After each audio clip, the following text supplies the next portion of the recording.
오늘의 말씀 디모데전서 3장 14절부터 4장 5절 말씀. 하나님 아버지, 토요일 주말 아침 이 시간도 주님의 은혜를 삼아함으로 주님 앞에 나갑니다.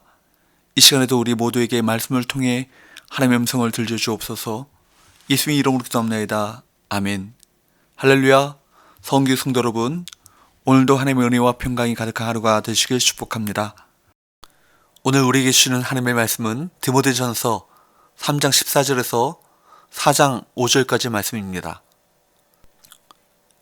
교회는 하나님께서 세우신 하나님의 공동체입니다. 하지만 교회를 이루는 교인들은 모두 여전히 죄인일 뿐 아니라 죄악이 가득한 세상 가운데 살아가고 있습니다. 그래서 어쩔 수 없이 아픔과 상처와 거짓이 교회 가운데 존재합니다. 이런 현실 앞에서 우리는 어떻게 해야 할까요? 본문에서 바울은 우리에게 중요한 교훈을 주고 있습니다. 바울은 이 편지의 목적을 분명히 밝힙니다. 14절 15절 내가 속히 내게 가기를 바라나 이것을 내게 쓰는 것은 만일 내가 지체하면 너로 하여금 하나님의 집에서 어떻게 행하여야 할지를 알게 하려 함이니 이 집은 살아계신 하나님의 교회요 진리의 기둥과 터니라. 이 편지의 목적은 디모데에게 목회자로서 어떻게 행할지를 알려주는 것입니다. 그리고 교회가 어떤 곳인지도 알려주는 것입니다. 바로 살아계신 하나님의 교회이며 이 땅 가운데 하나님의 뜻을 드러내기 위해 세운 진리의 기둥이라는 것입니다. 세상은 오직 교회를 통해 진리를 깨닫고 하나님을 알 수 있습니다. 그렇기 때문에 교회가 온전해야 하고 영적 권세를 가진 하나님의 나라로서 역할을 감당해야 합니다. 그래서 바울은 16절에서 교회가 이 세상에 드러내야 할 진리, 즉 경건의 비밀을 이야기합니다. 16절 크도다 경건의 비밀이요 그렇지 않다 하느니 없도다. 그는 육신으로 나타난 바 되시고 영으로 의롭다 하심을 받으시고 천사들에게 보이시고 만국에서 전파되시고 세상에서 믿음 받으시고 영광 가운데 올려주셨느니라. 여기서 경건의 비밀이란 곧 믿음의 비밀로서 이는 결국 그리스도의 비밀을 의미합니다. 그리고 그렇지 않다 하느니 없도다 라는 말은 원어상으로는 한 단어인데 한마디로 모든 사람이 인정한다는 의미입니다. 여기에서 바울은 그리스도의 비밀, 그래서 온 세상 사람들이 한 목소리로 그러하다고 외치는 그리스도에 관한 장엄한 찬송을 언급하고 있는데 바울은 이 찬송에서 복음의 핵심인 그리스도의 성육신과 부활과 승천에 이르는 전 과정을 간략하게 요약하고 있습니다. 교회는 살아계신 하나님의 집이요 진리의 기둥과 터이기에 이 경건의 비밀을 모든 사람이 알도록 힘써 전파해야 할 사명이 있는 것입니다. 바울은 4장을 시작하면서 교회 내부의 위험한 배교의 위험이 도사리고 있음을 경계하고 있습니다.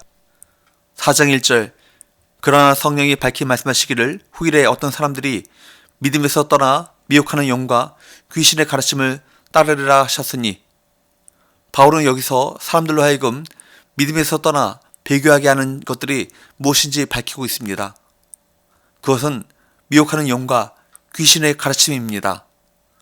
이처럼 난무하는 거짓 가르침과 배교의 이면에는 교회를 회파하려는 마귀들의 강한 영적 영향력이 도사리고 있습니다. 2절 자기 양심이 화의를 맞아서 의식함으로 거짓말하는 자들이라. 이 말씀은 거짓말쟁이들이 자신들의 부도덕을 은폐하고 교회를 허물려는 진정한 목표를 숨긴 채 경건하고 유식해 보이는 말로 스스로를 위장하는 것을 나타냅니다. 그리고 이면에는 1절 말씀과 같이 교회 내에서 발생하는 거짓 가르침의 배후에 미혹하는 영과 귀신이 엄존하고 있음을 말씀하는 것입니다. 그렇기에 교회는 영적 분별력이 있어야 합니다. 그런 자들을 잘 분별해야 교회가 흔들리지 않을 수 있습니다.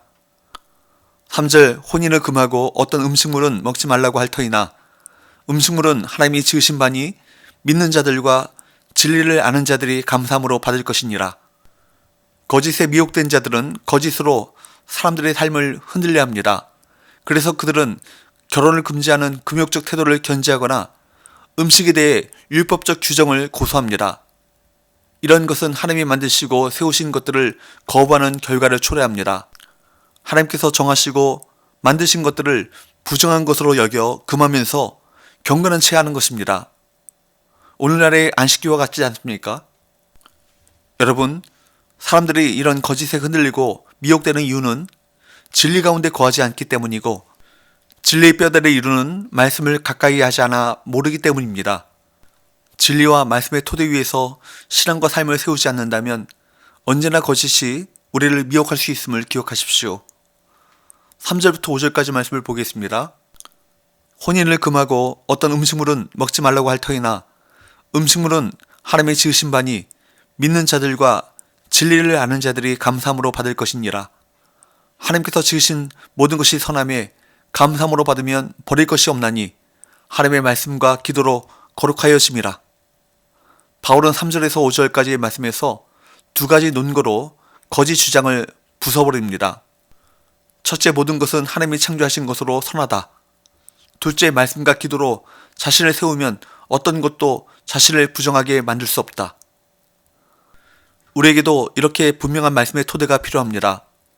지금도 하나님의 말씀과 다른 거짓 사상과 가치관이 교회와 성도들을 흔들려 합니다. 그때마다 우리가 붙잡아야 할 것은 이 세상의 근본인 하나님이십니다. 자신과 교회를 세우는 가장 확실한 방법은 말씀과 기도인 것입니다. 그리고 그 가운데 분명한 진리의 터를 세우는 것입니다. 거짓과 아픔이 있다면 먼저 말씀을 펴고 기도로 하나님께 나아가십시오. 그리고 그 가운데 성령이 일깨워 주시는 진리의 내 삶을 세워보십시오. 그러면 거짓은 부서지고 세상이 우리를 결코 흔들 수 없을 것입니다. 기도합시다. 하나님 아버지, 거짓된 가르침이 난무하는 이 세상 속에서 진리의 굳건히 서서 거짓된 가르침을 분별하게 하시고 우리 교회가 경건의 비밀을 이 세상에 널리 전파하는 진리의 기둥과 터가 되게 하여 주옵소서. 예수님의 이름으로 기도합나이다. 아멘.